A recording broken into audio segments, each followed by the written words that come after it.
वसुदेवसुतं देवं कंसचाणूरमर्दनं देवकी परमानन्दं कृष्णं वन्दे जगद्गुरुम् आतसी पुष्पसङ्काशं हारनूपुरशोभितं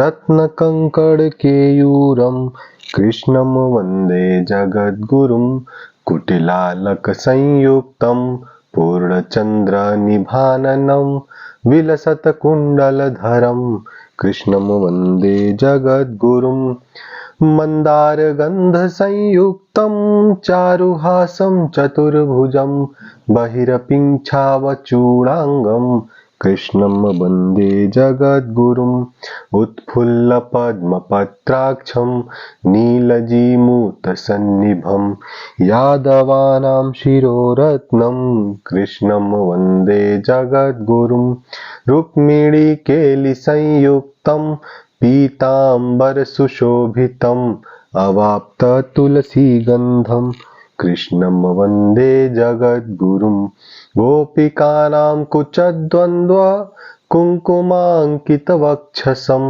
श्रीनिकेतं महेश्वासं कृष्णं वन्दे जगद्गुरुं श्रीवत्साङ्कं महोरसकं वनमालाविराजितं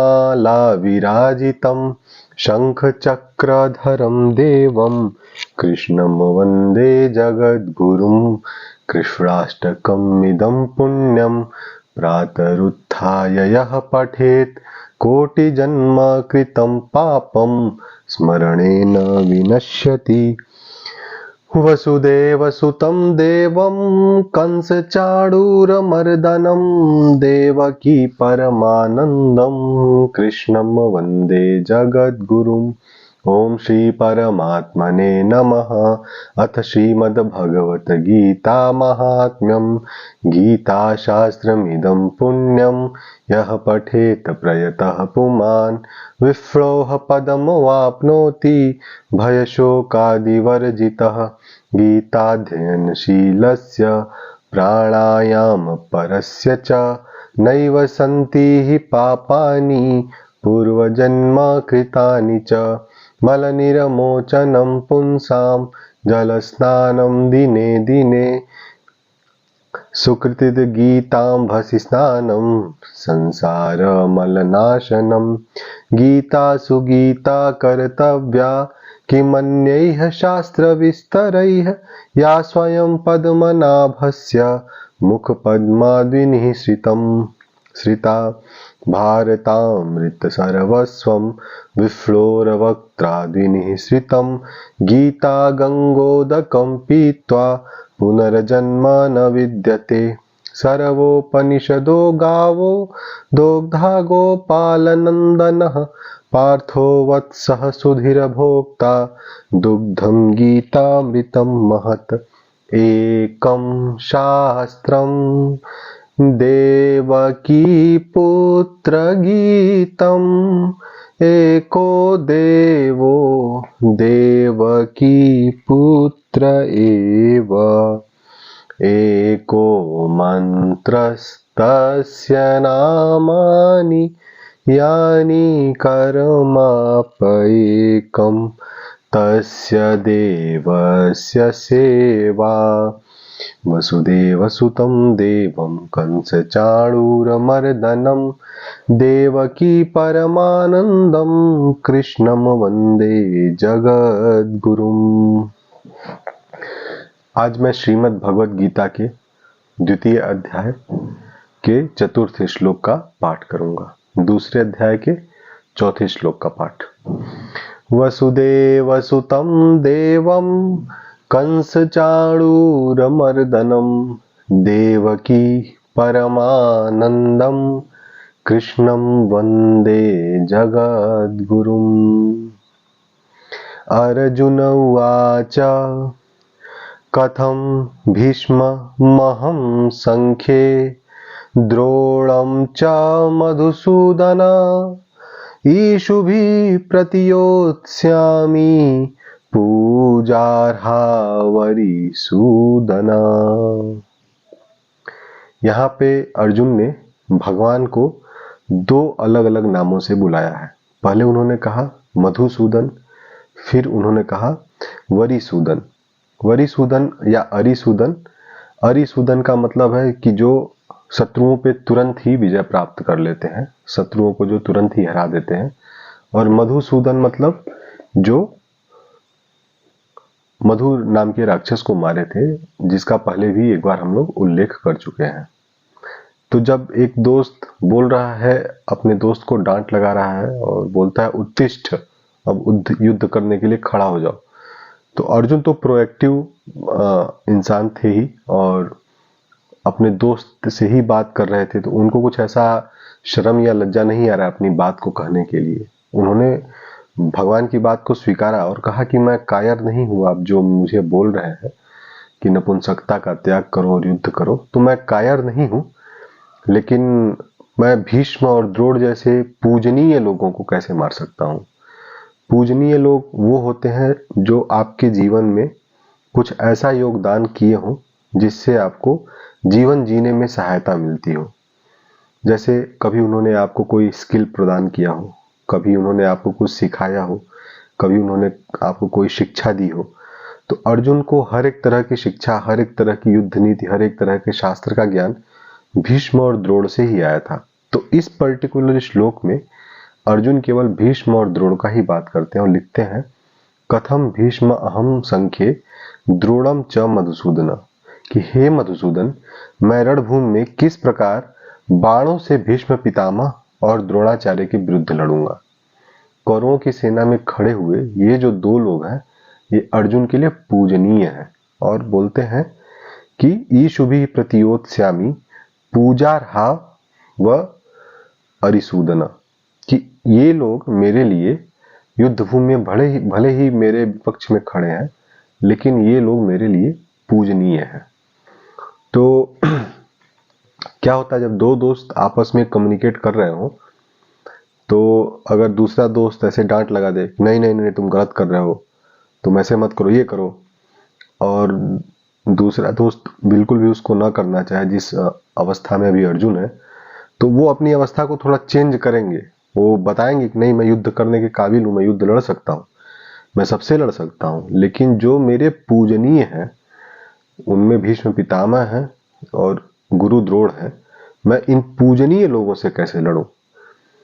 तो इसमें क्या हो रहा है अर्जुन के साथ कि उस पर्टिकुलर समय में अर्जुन के अंदर की जो संवेदनाएं हैं, जो हर एक मानव के अंदर में होती हैं, वो बड़ी ही तीव्र गति से जागृत हो गई हैं और उनको लगता है कि मैं सारे ही मानवीय गुणों को भूल जाऊंगा। अर्जुन एक एक करके, क्या होता है कि एक शब्द होता है जिसको हम लोग बोलते हैं संस्कार। तो अर्जुन के अंदर जो भी मानवीय गुण आए हैं, जब से अर्जुन ने होश संभाला होगा, उनके बचपन से लेके अभी तक की अवस्था में जो भी संस्कार दिए गए होंगे, जिससे उनका बॉर्न एंड बॉटअप, बोलते हैं ना कि मेरा बॉर्न एंड बॉटअप ऐसे हुआ, तो उनके संस्कार ही उनको अलाउ नहीं कर रहे हैं कि वो पूजनीय लोगों के ऊपर बाण चलाएं। तो फिर से मैं आता हूं समय के डेफिनेशन पे। एक आदमी जिसको हर एक रोज 24 घंटे का समय मिलता है, उसमें वो एक स्वस्थ आदमी अगर है तो 6 घंटा 7 घंटा तो सोता ही है। अगर इसको हम परसेंटेज के टर्म से बोलेंगे तो 25% से 30%। 24 घंटे का 25% होता है 6 घंटा और 30% होता है 8 घंटा या 7.5 8 घंटा। तो 6 घंटे से 8 घंटे के बीच में हर एक आदमी सोता ही है। तो मान लीजिए कोई आदमी, किसी आदमी की अवस्था अगर 50 साल 60 साल है और वो 25% भी सोता है, तो 15 साल 16 साल तो आदमी केवल सो के गुजार देता है इस धरती पर। तो ये तो हो गया समय का हिसाब। अब जितने समय में आदमी जागृत है, उतने समय में आदमी करता क्या है, तो उसके अलग अलग फेजेस डिफाइन है। जैसे अब हम लोगों का अगर देखेंगे, जो हम लोगों की शिक्षा पद्धति है, तो 25 साल तक या जब तक आदमी का कैरियर सेटल्ड नहीं हो जाता, तब तक आदमी शिक्षा ग्रहण करता है, पढ़ाई करता है। तो ऑन एन एवरेज एक 25 साल की अवस्था ले लेते हैं जब तक आदमी पढ़ाई करता है। तो 25 साल की अवस्था तक आदमी का केवल यही धर्म होता है कि उसको पढ़ाई करना है, शिक्षा लेनी है। तो वो 25 साल में भी अगर 25% ले रहे हैं, 6 साल 6.5 साल 6.5 साल 7 साल आदमी सो के गुजर गया। बाकी जो 18 साल आदमी जगा हुआ है, उस जगे हुए के समय में आदमी क्या करता है, जब उसका बचपन रहता है तो वो संस्कार ग्रहण करता है। संस्कार कैसे ग्रहण करता है, उसमें जो सबसे पहला चीज होता है वो होता है बड़ों का आदर करना, गुरुजनों को सम्मान देना, और वो धीरे धीरे धीरे धीरे करके आदमी के आचरण में आ जाता है। तो जो मैं कल बता रहा था कि एक इंटीग्रेशन होता है आदमी के आचरण में, तो जो आदमी के आचरण में आता है वो आदमी की भावनाओं में निहित हो जाता है, और आदमी जब सोचता है तो उसका बैकअप लेकर सोचता है। जैसे मान लीजिए कभी कुछ ऐसा समय आया कि एक आदमी लोग को लगा कि मुझे चोरी करना है, तो जब वो चोरी करने जाता है तो उसकी अंतरात्मा यूं ही नहीं आवाज लगाती है कि वो गलत काम करने जा रहा है, उसके संस्कारों का बैकअप रहता है तो उसको पता चलता है कि वो गलत काम करने जा रहा है। तो अर्जुन के साथ कुछ अलग नहीं हो रहा है, यही अलग हो रहा है, यही चीज हो रही है कि उस समय का जो समय है, अर्जुन जब युद्ध भूमि में खड़े हैं तो उनके जो संस्कार हैं एक समय में जो उन्होंने जीवन बिताया है पूरे ही आचरण में, और उनकी जो पूरी भावनाएं हैं वो इसी तरह की हैं कि गुरुजनों का सम्मान करना चाहिए, और उनका पूरा समाज ही इस चीज को शिक्षा देता है कि गुरुजनों का सम्मान करना चाहिए। इवन ऐसा नहीं है कि कौरव अपने गुरुजनों का सम्मान नहीं करते हैं, सभी लोग पितामह को, भीष्म पितामह को पितामह ही कहते हैं, गुरु द्रोणाचार्य को गुरु ही कहते हैं। तो कौरव के पक्ष में भी जितने लोग हैं सब लोग इन लोगों का सम्मान करते ही हैं और पूजनीय हैं ही ये लोग। तो जो ये कॉमन फैक्टर हो गए दो लोग, भीष्म पितामह और गुरु द्रोणाचार्य, जो पांडवों के लिए भी पूजनीय है, कौरवों के लिए भी पूजनीय है। अब युद्ध की स्थिति ऐसी आके बनी गई है कि वो तो कौरवों की तरफ से ही लड़ाई कर रहे हैं क्योंकि वो ड्यूटी बाउंड है, और पांडवों के अगेंस्ट में लड़ रहे हैं, पांडवों के विरुद्ध में लड़ रहे हैं। अब अर्जुन के लिए स्थिति ऐसी बन गई है कि धनुर्धर होने के नाते तीर चला के लड़ना है उनको। अब बाकी लोग के पास क्या हाथ तलवार और गदा है, तो ये लोग तो पास में जाकर लड़ेंगे ना।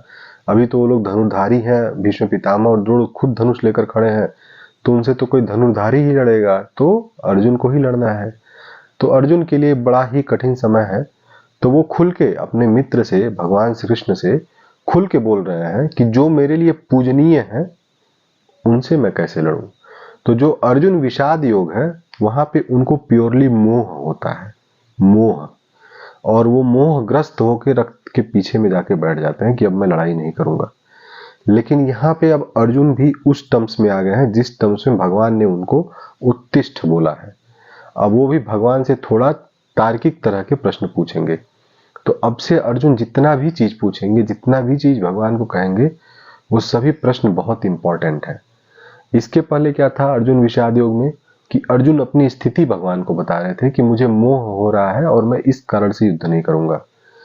अब जो अर्जुन प्रश्न भगवान से पूछेंगे, इन सभी प्रश्नों का हमारे जीवन में बड़ा ही विशेष महत्व है। जैसे कि अर्जुन ने ये एक बहुत बड़ा प्रश्न पूछा है कि अब मुझे अपने गुरुजनों के ऊपर ही तीर चलाना है जो कि मेरे विरुद्ध खड़े हैं। तो ऐसी स्थिति कभी भी किसी के भी समय में आ सकती है। फॉर एग्जाम्पल मैं बताता हूँ, हम लोग कॉर्पोरेट में सर्विस करते हैं, तो हम लोग का एक घर का संस्कार होता है, फिर एक कॉर्पोरेट में जाकर एक संस्कार मिलता है। तो क्या होता है कभी कभी कि जैसे मान लीजिए हमको किसी का इंस्ट्रक्शन मिल रहा है, हमको कुछ काम करना है, तो कभी कभी लगता नहीं ये काम सही है या ये काम गलत है, कैसे है, क्या है।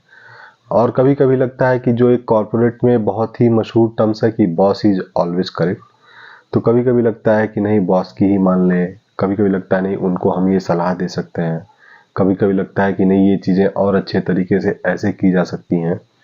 तो ये जितना भी अपने मन में अंतर्द्वंद चलता रहता है कि कैसे उनके विरुद्ध जाएं, कैसे उनके अगेंस्ट में जाएं, कैसे करें, तो इन सब चीज़ों का ही उत्तर अर्जुन के प्रश्नों के माध्यम से हम लोगों को भी अपने जीवन में मिल जाता है। जैसे लगा कि नहीं कोई बहुत बड़े पोस्ट पर है, कोई बहुत बड़े उस पर है, और उनके अगेंस्ट जाना तो मतलब हम अपने, ऐसा तो नहीं कि वो गुरु है हमको सिखाए हुए तो मैं उनके अगेंस्ट में कुछ बोल रहा हूँ। तो उसमें उस टाइम पे क्या होता है, क्रिटिकल थिंकिंग, रेशनल थिंकिंग, इन सब तरह के कॉन्सेप्ट्स आते हैं जिस पे हम लोगों को ट्रेनिंग दी जाती है, हम लोगों को पढ़ाया भी जाता है कि किसी चीज को भी अगर सोचना है तो हर एक पहलू से सोचना चाहिए, हर एक दशा में सोचना चाहिए, हर एक दिशा में सोचना चाहिए, फिर जाकर निर्णय लेना चाहिए। और जो निर्णय आप ले रहे हैं उस पर आपको कायम रहना चाहिए, अपने ग्राउंड को बार बार चेंज नहीं करना चाहिए आपको कि नहीं मैं ऐसा भी हूं, मैं ऐसा हूं। अर्जुन ने यहाँ पे निर्णय ले लिया है कि मैं युद्ध नहीं लड़ूंगा। तो अर्जुन के लिए बहुत मतलब मैं बोलूंगा बहुत अच्छा पोजीशन उन्होंने लिया कि इस पोजीशन को जस्टिफाई कर पा रहे हैं किन किन कारणों से। तो अर्जुन अब युद्ध नहीं लड़ेंगे, उसको वो भगवान श्री कृष्ण को जस्टिफाई करके बता रहे हैं एक मित्र के रूप में कि भगवान से वो कुछ भी बोल सकते हैं जो कि वो अपने भाइयों से और बाकी लोगों से नहीं बोल सकते हैं। तो अर्जुन अब ये बोल रहे हैं कि जो गुरु है मुझे जो सिखा के इस लायक बनाया है, मैं उनके अगेंस्ट में कैसे लड़ूं। तो ऐसा सिचुएशन हम लोगों के सामने भी कभी कभी आता है। लगता है कि हम लोग तो बच्चा थे, हम लोग तो सब कुछ यही सीनियर से ही सीखे हैं, सब कुछ सीखे हैं, तो कैसा ऐसे हो सकता है कि वो सीनियर का डिसीजन गलत हो।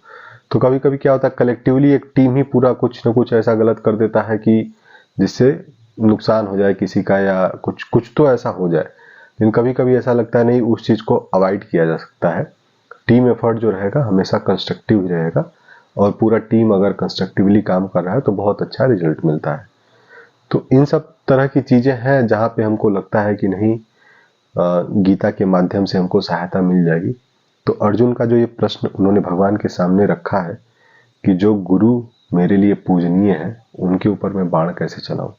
तो अर्जुन और भी चीजें बोलेंगे जो कि अर्जुन विषाद योग से डिफरेंट है, क्योंकि अर्जुन अब लॉजिकली भगवान से अब प्रश्न पूछ रहे हैं, क्योंकि भगवान ने उनको तो बोल दिया ना, डांट के बोल दिया कि नपुंसकता को त्यागो, उठो, उत्तिष्ठ और युद्ध करो। तो अब अर्जुन जो है लॉजिकली भगवान से प्रश्न पूछ रहे हैं, आगे भी पूछेंगे और भगवान उसका लॉजिकली ही उत्तर देंगे। और जो सांख्य योग है सबसे बड़ा चैप्टर यही है, 72 श्लोक है इसमें।